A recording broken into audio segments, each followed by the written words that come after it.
Okay, Ola, update muna tayo dito sa mga bagong pasok na submitting entities dito sa CIC o Credit Information Corporation.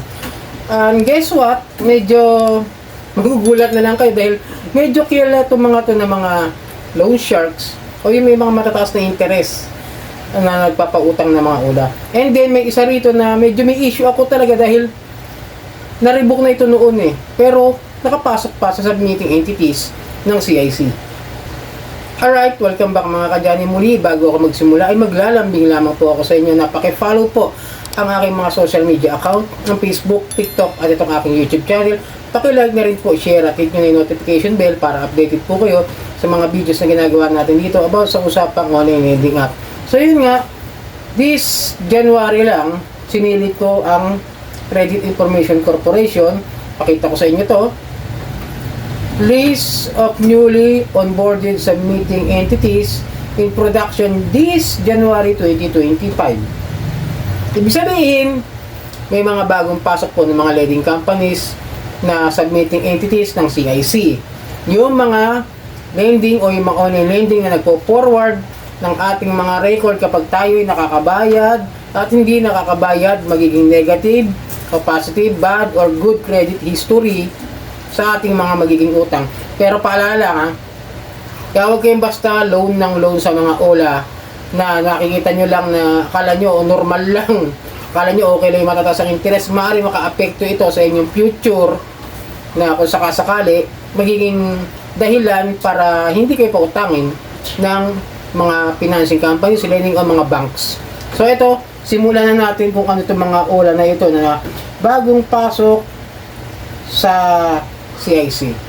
Unahin natin itong si E-Generation Lending Corporation operating under the name of Peso Pay, Lending Cash, Hill Lending, Snappy Cash Lending. Marami kasing hawak to pero isa lang ang kilalang hawak ng E-Generation, si Mr. Cash.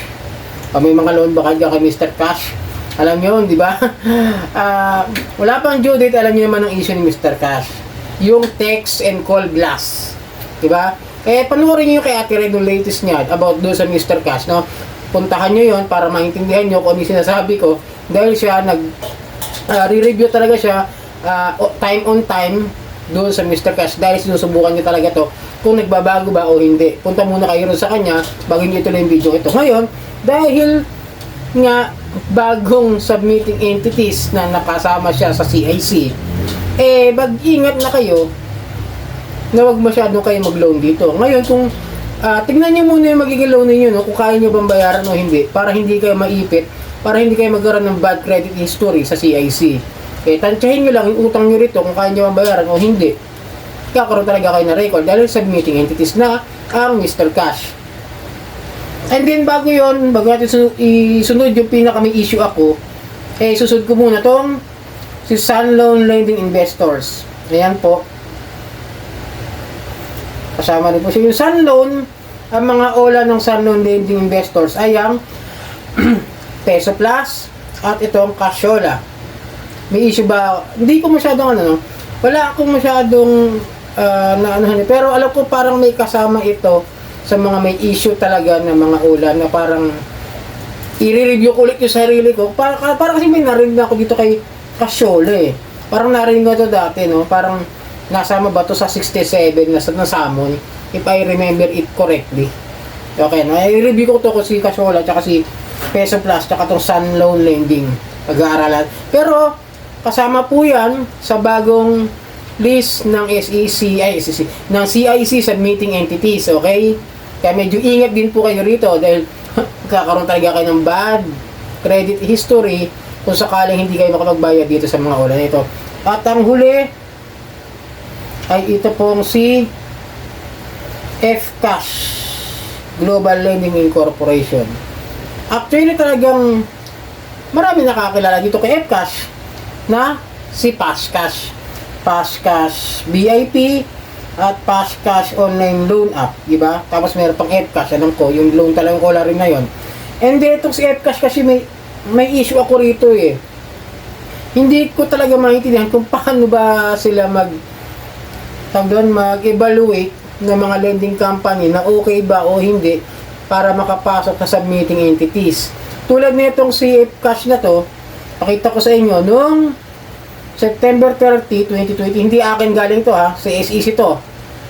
Baka may magsabi na naman dyan, nagmagawa ko ng counter rito. Ito, pakita ko lang sa inyo, na itong CF Cash ay na-revoke. Nasa may nakalagay ito. The Securities and Exchange Commission has canceled the certificate of authority of F-Cash Global Lending Corporation to operate as a lending company for its unfair debt collection practices. Ayan. Diba? Kinansela yung kanilang lisensya noong 2020. Tapos ngayon, nagulat nga ako kaya nung niresearch ko ulit yung SEC, nakalist na siya. Malakas. Diba? Pero nung natatanggal na ng lisensya, natanggalan na, nawalan na. Ngayon, nakabalik pa sa SEC. At ngayon, kumiutang kayo dyan, submitting entities pa siya ng CIC. Pero triple kill. Pero mo, maaaring ka mabawakan sa utang. Kasi mataas din ang interest nito, pero hindi pa siya nasubukan. Pero sabi nga nila, mga nakautang yan, malaki rin daw ang patong. Parang style din ni Mr. Cash. Kaya nis ko parang magkapatid ito eh. Parang sister company na magkahiwalay lang yung pangalan. Tapos sabay pa silang naging submitting entities ni Mr. Cash, di ba? Kaya medyo mag-ingat kayo dito sa mga hinihiraman yung mga ulam ito. Yan, i-update ko lang kayo na submitting entities na po ang Mr. Cash, F-Cash at itong Sun Loan. O yung Peso Plus at yung Casyola. Pag-ingat po kayo na huwag kayong basta-basta loan na loan dyan. Pag-aralan nyo muna kung kaya nyo po bang bayaran yung hihiramin nyo sa kanila, as long as tingin nyo hindi naman masyado malaki mahihiram nyo. Kasi alam ko dito sa kanila pag mababa lang naman yung inutang mo, medyo maliit naman yung kukunin. Pero pag malaki talaga ang kinuha mo, maliit lang yung kukunin, medyo malaki yung kukunin processing fee. Tapos every 15 days babayaran nyo siya pag medyo lumalagpas na kayo sa 5,000. Yun ang naaalala ko dito sa mga Mr. Cash at Fast Cash na ito nung sinubukan ko yan dati, no? Kaya please take a due diligence, make a review, make a research bago kayo umutang dyan sa mga yan. Kaya kung mapapanood itong video ito, paalala lang hindi na biro na umutang dito dahil magkakaroon talaga kayo ng credit history na maaaring hindi maging maganda kung kayo hindi makakapagbayad sa kanila. At yung mga update ng CIC, i-update ko ulit sa mga susunod na araw kung ano pa ba yung mga nadagdag o yung may manola ba. Kasi si mukha hindi ko pa nakita kung kasama. Kasi nakita ko lang ito nung pag silip ko CIC, sila kagad yung napansin ko. Kasi yan ito monthly si CIC, nag-a-approve yan ng mga lending company na pwedeng maging submitting entities. Kaya mo si mukha, di ba?